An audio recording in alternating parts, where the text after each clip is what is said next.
കേരള രാഷ്ട്രീയത്തെ ഒന്നടങ്കം ഞെട്ടിച്ചൊരു ഫോൺ കോളിൻ്റെയും അതിന് പിന്നിൽ നടന്ന വൻ തട്ടിപ്പാസൂത്രണത്തിൻ്റെയും വിവരങ്ങളാണ് ഇപ്പോൾ ഇങ്ങനെ പുറത്തു വന്നുകൊണ്ടിരിക്കുന്നത്.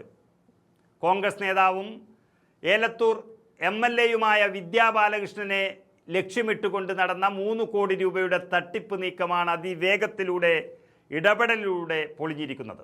ജൂലൈ 6-ാം തീയതി ഉച്ചയ്ക്ക് 2 മണിയോടെയാണ് ഈ നാടകീയ സംഭവങ്ങളുടെ തുടക്കം.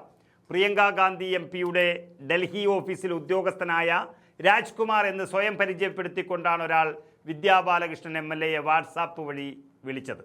കേരളത്തിൽ ഉടൻ നടക്കാൻ പോകുന്ന മന്ത്രിസഭാ വികസനത്തിൽ മന്ത്രിസ്ഥാനം ഉറപ്പിച്ചു നൽകാമെന്നായിരുന്നു വാഗ്ദാനം. എന്നാൽ ഇതിനായി 3 കോടി രൂപ നൽകണമെന്ന ആവശ്യം മുന്നോട്ട് വച്ചു. തുടക്കത്തിൽ തന്നെ ഈ ഫോൺ കോളിൽ സംശയം തോന്നിയ വിദ്യാ ബാലകൃഷ്ണൻ വിഷയം ഉടൻ തന്നെ കോൺഗ്രസ് നേതൃത്വത്തിൻ്റെ ശ്രദ്ധയിൽപ്പെടുത്തി. നിമിഷങ്ങൾക്കകം ഈ വിവരം AICC ജനറൽ സെക്രട്ടറി പ്രിയങ്ക ഗാന്ധിയുടെ അടുക്കലുമെത്തി. തൻ്റെ പേര് പറഞ്ഞു നടക്കുന്ന ഈ തട്ടിപ്പിൻ്റെ ഗൗരവം മനസ്സിലാക്കിയ പ്രിയങ്ക ഗാന്ധി ഒട്ടും സമയം കളയാതെ തന്നെ നേരിട്ട് വിഷയത്തിൽ ഇടപെട്ടു. തൻ്റെ ഓഫീസിലെ യഥാർത്ഥ ജീവനക്കാരനായ രാജ്കുമാറിനെ വിളിച്ച് അദ്ദേഹത്തിൻ്റെ ഒരു ശബ്ദ സന്ദേശം റെക്കോർഡ് ചെയ്ത് പ്രിയങ്ക ഗാന്ധി ഉടൻ തന്നെ വിദ്യാ ബാലകൃഷ്ണൻ്റെ ഫോണിലേക്ക് അയച്ചു കൊടുത്തു. തനിക്ക് വന്ന വ്യാജ കോളിലെ ശബ്ദവും പ്രിയങ്ക ഗാന്ധി അയച്ചു തന്ന യഥാർത്ഥ രാജ്കുമാറിൻ്റെ ശബ്ദവും ഒത്തുനോക്കിയ വിദ്യ തട്ടിപ്പ് ബോധ്യപ്പെടാൻ പിന്നെ അധികം സമയം വേണ്ടി വന്നില്ല.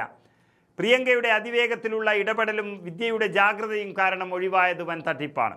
തട്ടിപ്പ് കൃത്യമായി ബോധ്യപ്പെട്ടതോടെ MLA Kozhikode city police commissioner AP Shoukath അലിക്ക് നേരിട്ട് പരാതി നൽകി. ആൾമാറാട്ടം നടത്തി വഞ്ചിക്കാൻ ശ്രമിച്ചതിനും IT നിയമത്തിലെ വിവിധ വകുപ്പുകൾ പ്രകാരവും സൈബർ പോലീസ് കേസ് രജിസ്റ്റർ ചെയ്ത് അന്വേഷണം ആരംഭിച്ചു കഴിഞ്ഞു. വാട്സാപ്പ് കോൾ വരാൻ ഉപയോഗിച്ച സിം കാർഡിൻ്റെ ഉറവിടം തേടിയ പോലീസിന് ഇത് ഡൽഹിയിലെ ഒരു വ്യാജ മേൽവിലാസത്തിലാണ് എടുത്തിട്ടുള്ളത് എന്ന് വ്യക്തമായിട്ടുണ്ട്. ഇതോടെ സംഭവത്തിന് പിന്നിൽ ഡൽഹി കേന്ദ്രീകരിച്ച് പ്രവർത്തിക്കുന്ന ഒരു വൻ ക്രിമിനൽ സംഘം തന്നെയുണ്ട് എന്ന നിഗമനത്തിലാണ് പോലീസ്.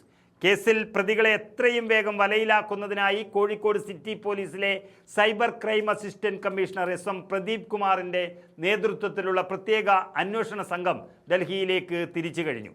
ഈ സംഭവത്തിന് പിന്നിൽ ശക്തമായൊരു രാഷ്ട്രീയം അല്ലെങ്കിൽ ക്രിമിനൽ ഗൂഢാലോചന ഉണ്ടെന്നാണ് DCC അധ്യക്ഷൻ K പ്രവീൺ കുമാർ പറഞ്ഞത്. സമാനമായ രീതിയിൽ മറ്റ് MLA-മാരെയും ഈ സംഘം ബന്ധപ്പെട്ടിട്ടുണ്ടോ എന്ന കാര്യത്തിലും പോലീസ് അന്വേഷണം നടത്തുന്നുണ്ട്.